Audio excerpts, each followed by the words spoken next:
This is a 2011 Squier Classic Vibe Telecaster. This is the custom.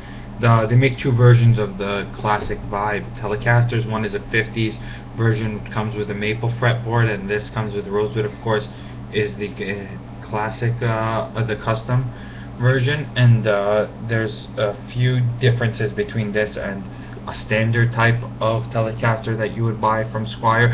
Number one being that it seems that Fender has stepped up the production quality on this line of guitar, and it's really amazing what you get these days.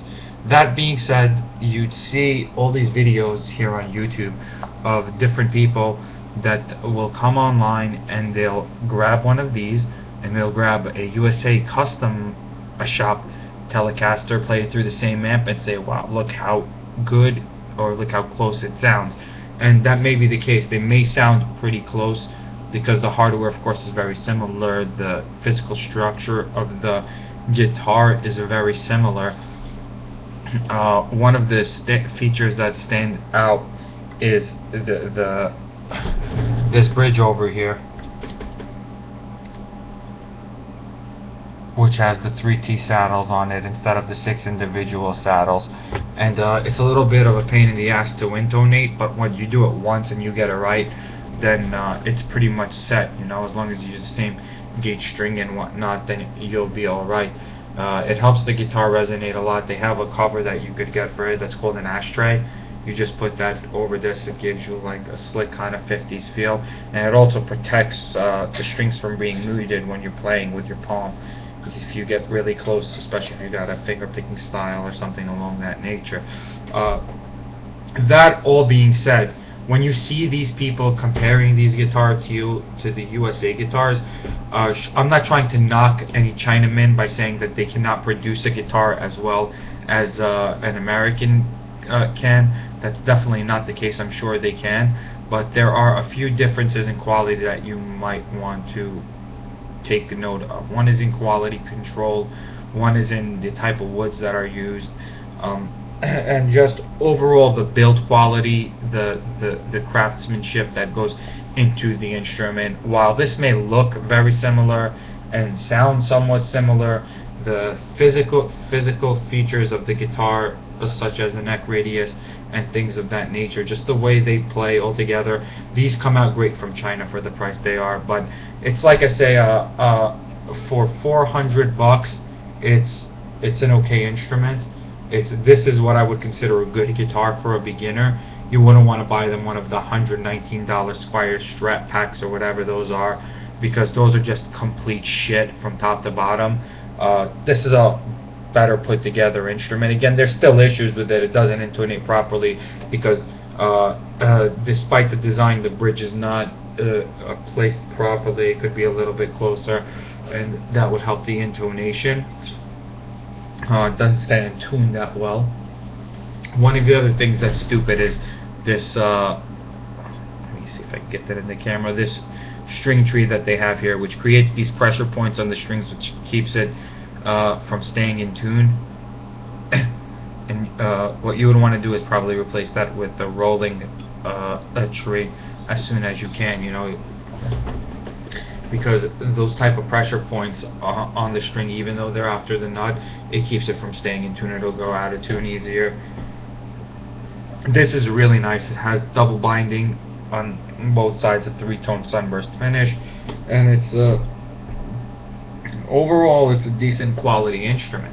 It's not the quality of a USA instrument. It's pretty close to the quality of one of the Mexican stuff that Fender puts out, but a lot of times that's just shit also. And these also are always hit or miss, because the quality control, again, a Chinaman can put together a guitar with the same blueprints as an American can, and it all comes down to who's actually putting the guitar together as to the quality. But how much effort someone puts into it, how much measurements are taken, how much it's played, and how much of the craftsmanship is individually put into one of these guitars. It makes a bunch of difference, especially when it comes to owning it for a long time. This thing will not age as well one of those guitars, and there's a number of reasons for that. The finish being cheaper, for one. Another one, the electronics not being shielded as well, and things of that nature.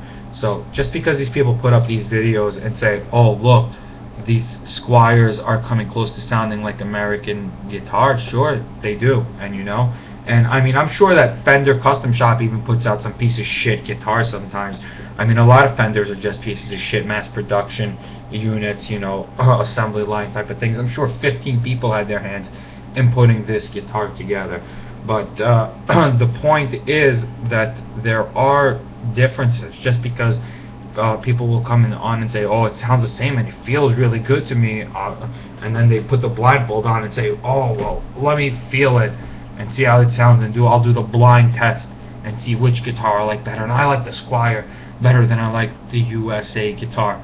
Well, that may be the case, and you may actually have a better put together Squier than an American counterpart may have. But at the end of the day, the quality control is not the same. This is a great guitar for a beginner. If you could grab one used, I paid $240 for this, and it was from Guitar Center, and it's in mint condition. It's a 2011, so someone broke it in. There's no fret wear on it at all. It looks brand new, like someone just hung it on the wall and didn't know what to do with it, or bought it for their kid and they didn't like it. There's no scratches on it whatsoever. You could pick these up for $250. It's the best type of guitar you could get someone new. I wouldn't buy any of the hunk of shit Squiers that are made in Indonesia called the Affinity series, or especially not the Fender Starcaster. You don't want to buy yourself that. You don't want to buy your kid a Fender Squier, Squier, the really low end Squiers called the Bullet, because those are just complete total piece of shit guitars.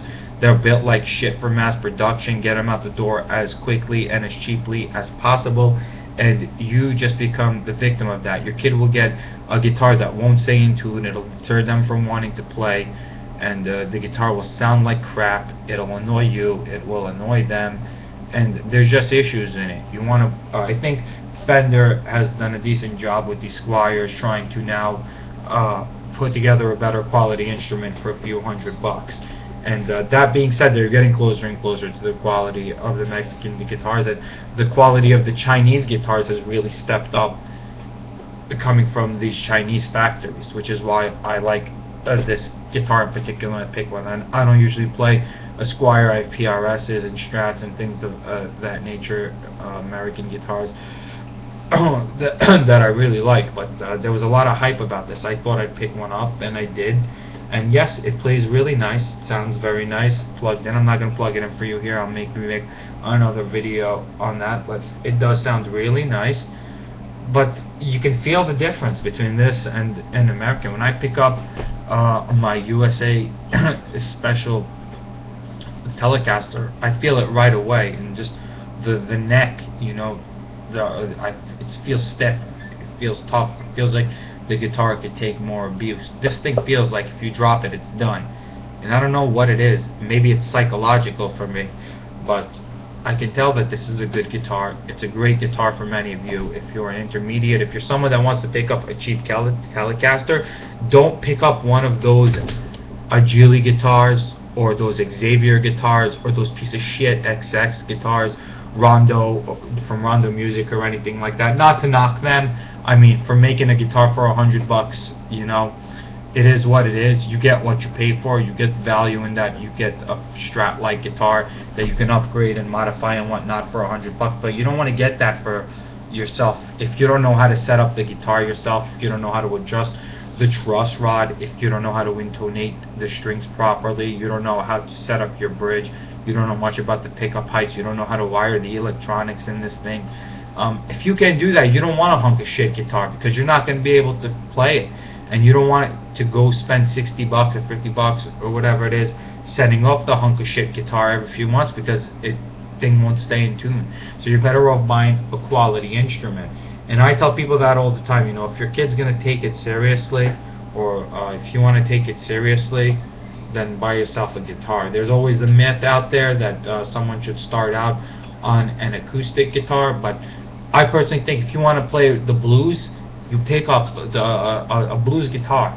a guitar that a blues player would play. If you want to play rock and roll, pick up a guitar that rock and roll play.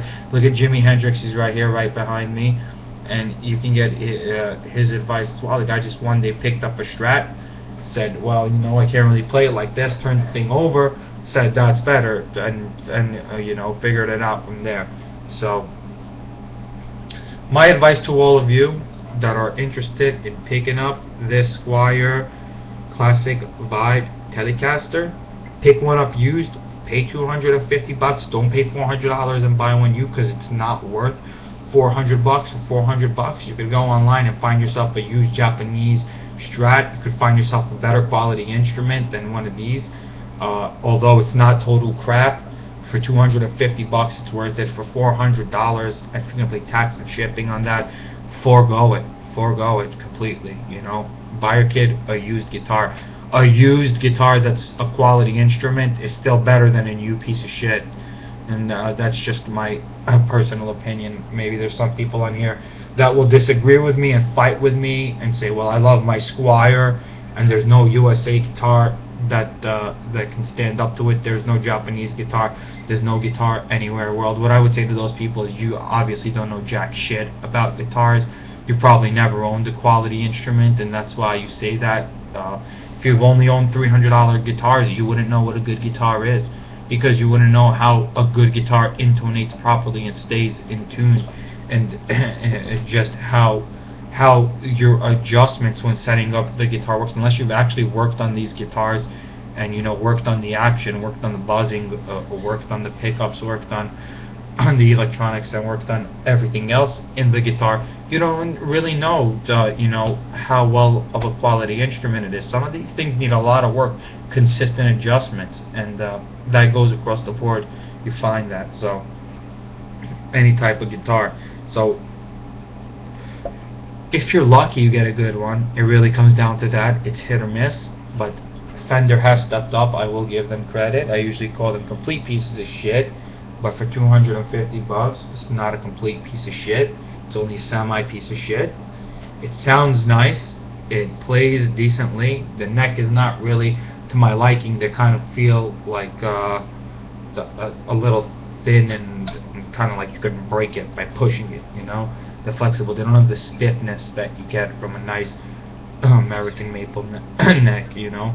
But all the more to you. So check out my video. Subscribe if you like what you see. If you don't like what you hear, feel free to bash me below.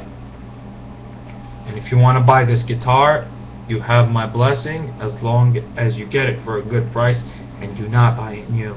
Do yourself a favor. Subscribe below. There's a red button. It says subscribe. A standard type of Telecaster that you would buy from Squier. Number one being that it seems that Fender has stepped up the production quality on this line of guitar, and it's really amazing what you get these days. That being said, you'd see all these videos here on YouTube of different people that will come online and they'll this bridge over here, which has the 3T saddles on it instead of the 6 individual saddles, and it's a little bit of a pain in the ass to intonate, but when you do it once and you get it right, then it's pretty much set, you know. As long as you use the same gauge string and whatnot, then you'll be alright. It helps the guitar grab one of these, and they'll grab a USA custom shop Telecaster, play it through the same amp, and say, wow, look how good, or look how close it sounds. And that may be the case. They may sound pretty close because the hardware, of course, is very similar. The physical structure of the guitar is very similar. One of the features that stands out, this is a 2011 Squier Classic Vibe Telecaster. This is the custom. They make two versions of the Classic Vibe Telecasters. One is a 50s version, comes with a maple fretboard, and this comes with rosewood, of course, is the classic, the custom version. And there's a few differences between this and Resonate a lot. They have a cover that you could get for it that's called an ashtray. You just put that over this. It gives you like a slick kind of 50s feel, and it also protects the strings from being muted when you're playing with your palm. if you get really close, especially if you got a finger picking style or something along that nature. That all being said, when you see these people comparing these guitars to the USA guitars,